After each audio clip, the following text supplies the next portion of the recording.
Hi there, this is Michael Thoenes, and we're going to show you how to draw bubble letters using a piece of paper. You'll need a ruler, you'll need a pencil. I'm using a Prismacolor ebony pencil, and you also need a marker. I'm using a Sharpie black marker, but any black marker will do. And you'll need an eraser. This is a kneaded eraser, but any eraser will do. So let's begin. What you'll need first is a baseline for your lettering. And just use a ruler to draw yourself a line across your paper. And then I'm going to use a 2-inch spacing, but if you have a smaller piece of paper, you may want to make it less.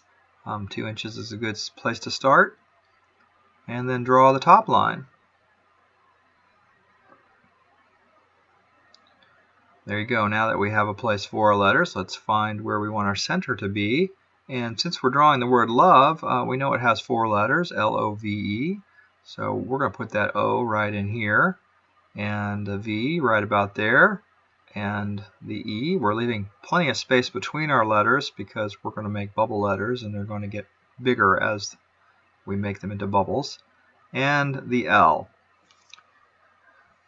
L-O-V-E. Now we're going to do something here with the O. We're going to turn it more into a square or diamond for the O.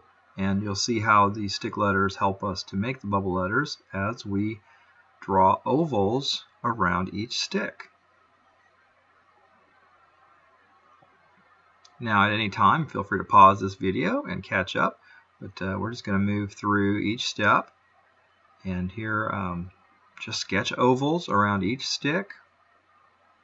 Right there, oval around that stick. Oval around that stick. And you'll see how these 4 ovals form a bubble letter O. Kind of a nice pattern too. Okay, now I see that the bottom of the L is low, so I'm going to make that oval a little bigger. Just adjust the size of my bubble letter there.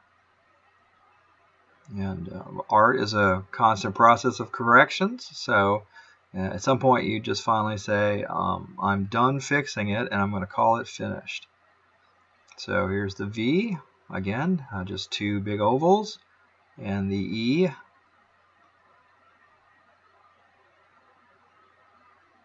And like I said, continue to make corrections. I feel like I need to be a little bigger right there, and need to adjust the shape of that. Make that L more powerful. I very often start the letters, and then as I move along, the letters get bolder and bigger, and I've got to go back, and I've got to make some corrections. So if that happens to you, that's totally normal. That's part of the process, making corrections.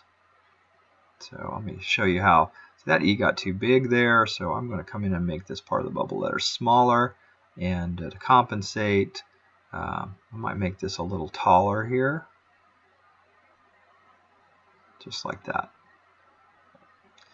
Alright, now that baseline's pretty consistent now. I feel like there's a pretty good balance between the letters. I think it could be a little bit shorter right there.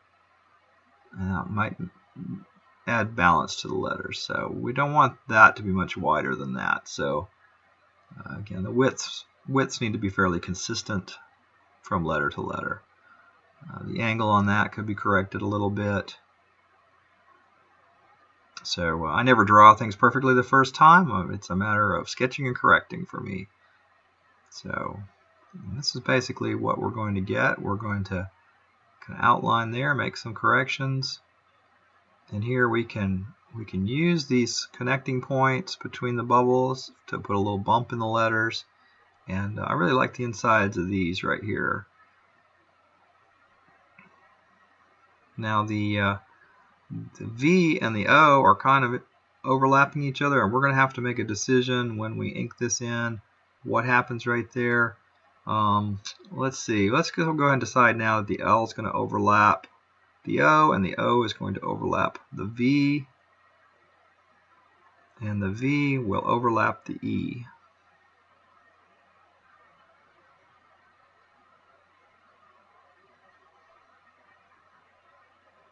And they're just following those lines, and you can let those little bumps be part of it. It gives that nice graffiti type of character to it.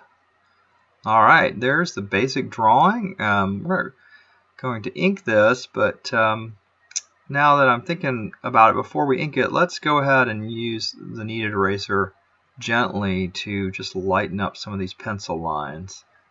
Since I've outlined these letters, the darker outline will remain, and I will pick up some of that graphite from the initial sketch process.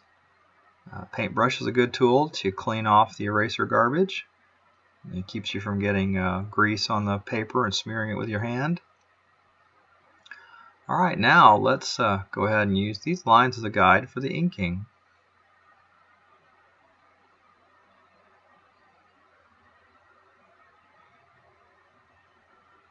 And like I said, making those bumps between the ovals part of the design.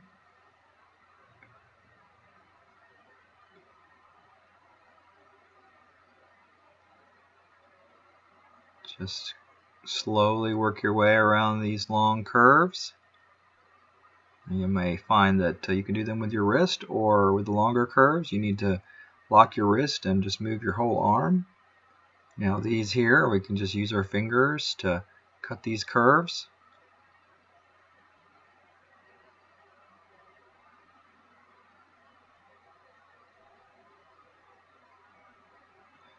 And again, you'll find the more that you practice these kinds of curves, the easier it gets for you. Now this V ends up looking a lot like a heart, which is very appropriate for the word love. And go ahead and make the E, and I kind of went out of my bounds a little bit there, but once you start, just kind of keep rolling with it, because you're working with a marker, and you don't want to stop in the middle of a curve if you can help yourself from doing it. It's always harder to pick back up. Sometimes you have to stop. Alright, there you go. Now we'll clean this up. Be a good time to pause the video if you need to catch up to this place and get your basic inking done.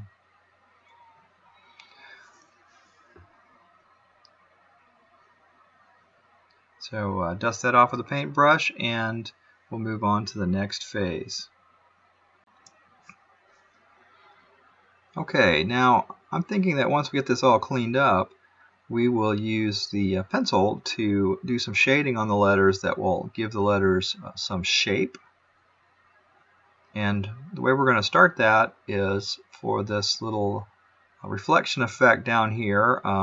What's happening is we're imagining that the letters are going to be reflecting the world around them, and usually the ground is darker than, say, the sky. So we're going to imagine they're on a darker surface, and we're going to catch this line right here for the reflection.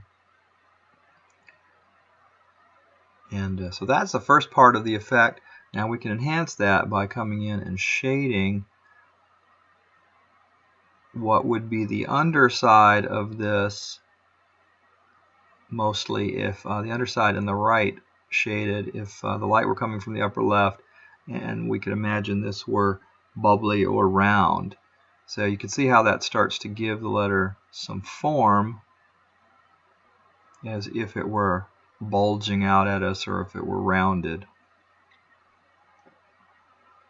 And you can continue to do this on either the lower right or the lower left. You just need to do it consistently across the letters. We're choosing the lower right for the shading. Like I said, like the light's coming from up there, so that the upper left would be brighter.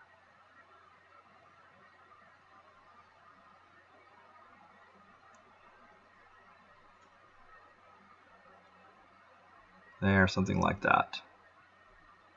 Kind of feeling the roundness of that letter.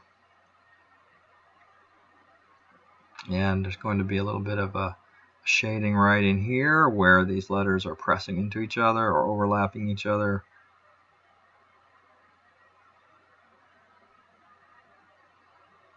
Now we can do the same thing here on the V.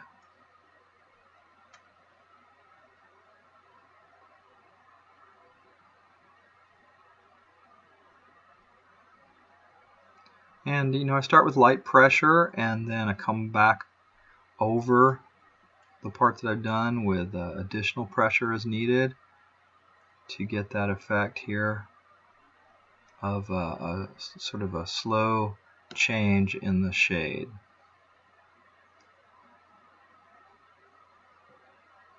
Do a little bit of shading on the right side here to help round that out.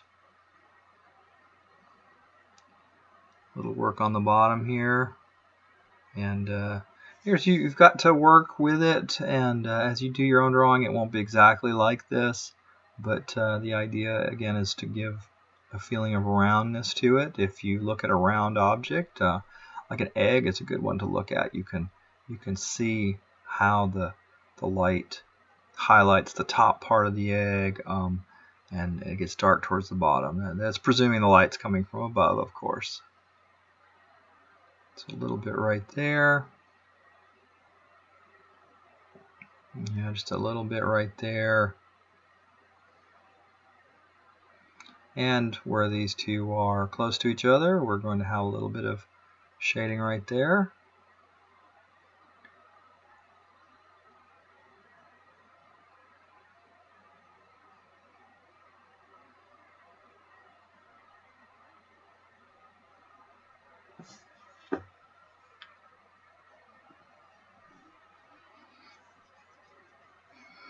And last but not least, we'll get the L done. Same kind of effect, same kind of process. Gently shading the bottom here.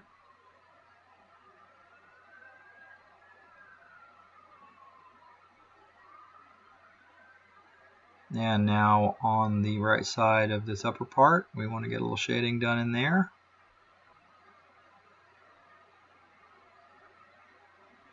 There we go, and again where these two are close to each other. Now another effect we could add is a little specular highlight. This is the reflection of a light, and we're going to represent that with a couple of small circles, and we'll put that in the upper left, just like that. You can make these round. In some cases you can make them square. It's kind of like that little sparkle you get in the eye from the light that a photographer uses, or from a flash. Just a little highlight right there. And that's where the light hits it. So there's your basic shaded love. We're going to now draw a cloud background for it. And I'm just going to loosely draw a line that gives us the shape of the cloud. And then you could use a line like that, or you could come in and you could actually create little puffy cloud bumps. And here what we'll do is we'll draw alternating short, long, and medium curves, and stopping each time to overlap them so they don't all come from the same point. So I find that to do this and make it look like this, the important thing is to pick up your pencil between each curve and start the new curve from a position that isn't the same point you left at. So you can see that these pieces go large and small, and you don't want them to get too repetitive, so you want to adjust the position of things as you move around. But basically it is just alternating a large and small type of bump. Alright, continuing around here.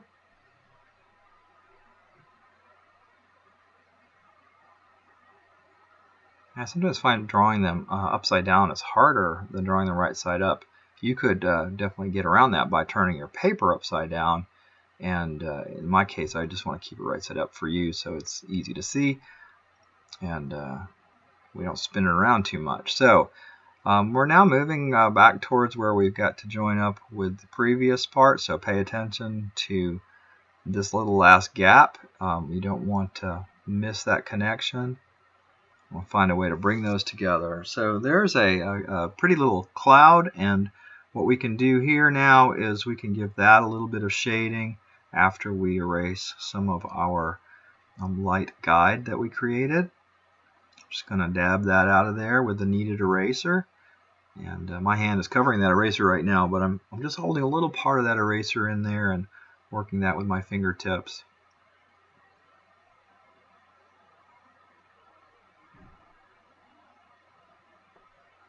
All right, we're getting close now. Dust that off a little bit with a paintbrush, and we will come back. We could come back with a marker and do that, but I don't think I want it quite that dark.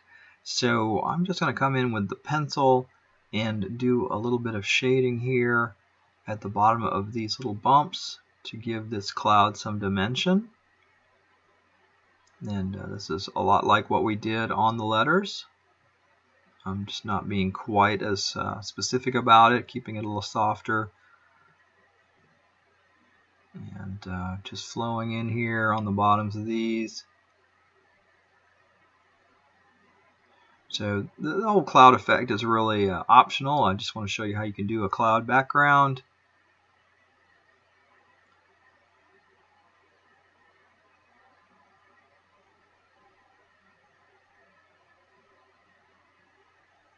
Just working our way around the base of the cloud here.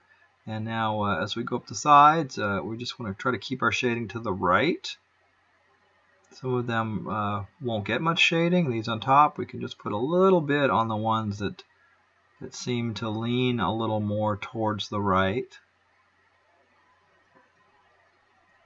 And just keep working our way around. And so the other side here, we can do something towards the bottom, just so we can have something in there. Well, that pretty much wraps up this lesson. We've got love and bubble letters shaded with a cloud, and I hope you can use this to draw your own words and names, and that you have fun drawing.